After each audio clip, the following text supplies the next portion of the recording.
Hi, this is Josh at Fairview Hardware, and today we are going to cold smoke some cheese. So I'm going to show you how to set up your Primo Grill to do cold smoking, and you can cold smoke almonds, salt, cheese, butter, all kinds of stuff. It helps to do this on a cooler day, but I'll show you how we set up the grill, and we'll get right to it. So this is the setup in our firebox.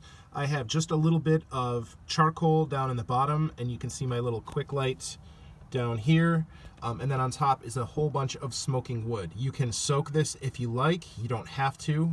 You'll use a little bit more fuel if it's not wet. But you can see I will light that match light and it will start the charcoal, and eventually just those few pieces of charcoal will ignite most of that wood. And then by controlling the draft door and the chimney on top, we will kind of smother the fire a little, so it's really just smoldering and smoking. And that way we're not generating heat, just lots and lots of flavorful smoke. So I'm gonna get that going, and then I'll show you the rest of the setup in just a few minutes. Okay, you can see my fire is just starting to catch here, but I wanted to make note. I do have the steel firebox divider in here. In the middle, and that's going to give us two different zones. Over here is some old spent fuel. Try to ignore the crust on my grill grate there. But over here is some spent fuel. I've just kind of separated it so that it does not combust, but it'll be fine over there until I'm ready to fill the firebox for a different cook.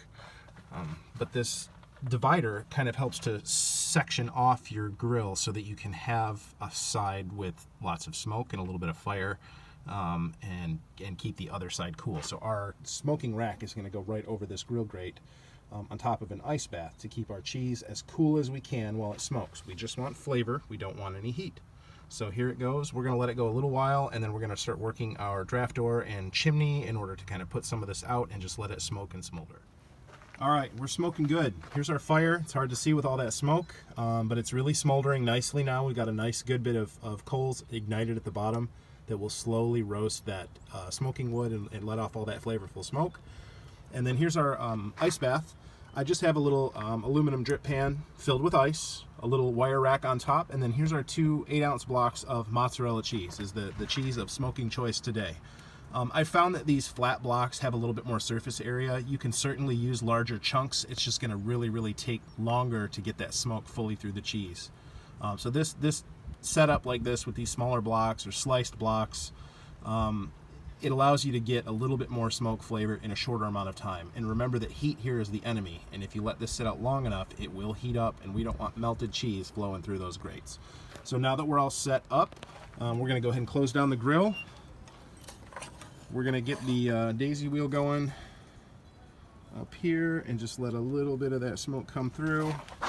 Come down here and close down our draft door most of the way, and just allow enough air to circulate to keep that stuff kind of smoldering. We really don't want it to ignite. So we're going to keep a close eye on the temperature here. We really don't want to see it go above 100, 110. Now mine is registering kind of warm because we're out, although it's a cooler day. It is a sunny day, and so this black ceramic top is absorbing a lot of the sun's energy, and so that's kind of throwing off our reading just a little. But we know if we see it climb too much past 100 degrees, it's getting warm in there. We got to either add more ice or try and cool down that fire. So we'll check back in about an hour. We'll see how that cheese is looking and check on our smoking wood and see if we need to add any more, and we'll probably have to top off that ice bath. Okay, 1 hour in, and I have just flipped the cheese, but you can see it's definitely picking up some of that smoke.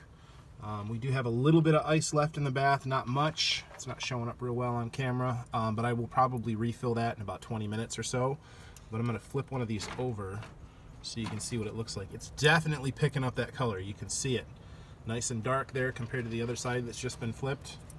So this is what we're going for. And you can see this cheese is soft. It's not melty yet. It is getting a little warm in here, but that ice, when I top it up, should really help things. And you can see our fire down there is just kind of smoldering. It's not really burning. There's no flame. It's just smoking a little bit. And I may add another little piece of smoking wood to that to kind of help it get a little bit more flavor. All right, this is about 3 hours of smoke time in our smoker. 2 ice bath changes and a couple of flips over. You can see that we've got some little marks on here, and this cheese is soft, but mozzarella is a soft cheese anyway. This isn't melted through, so we did really good here. The only step now is to pull it off wrap it tightly in plastic wrap, and just let it sit in the fridge for at least 8 hours. 12 hours or overnight would be really good. We want to let it firm back up, but we're also going to give time, wrapping it up and giving time to let the smoke kind of go into the middle of the cheese. But that's it. You can do any kind of cheese, and you can really use any kind of smoking wood that you like. The heavier smoking woods like oak or mesquite, like is what I used, oak, mesquite, maple, they're going to have a much stronger flavor. Those fruity woods, apple and peach, cherry wood, they're going to give a much lighter flavor. You might have to increase the smoking time in order to get that deep smoke flavor if that's what you're going for. But this turned out really good. I like the way this looks. I'm sure it tastes amazing. I've done some cheddar and some Gouda before. I haven't done my own smoked mozzarella, but I plan on doing this on a pizza, and probably slice it up and put it on some sandwiches, maybe some BLTs with some smoked mozzarella on there would be pretty good. But that's how you cold smoke some cheese. But you can apply this to anything. You can put a little tray, instead of cheese up here in an ice bath, you can put out a little tray of kosher salt and do some smoked salt to season up dishes that you cannot put on the smoker. Soups and stews and things like that. But that is our quick crash course on cold smoking. I hope you all enjoy, and we'll talk to you next time.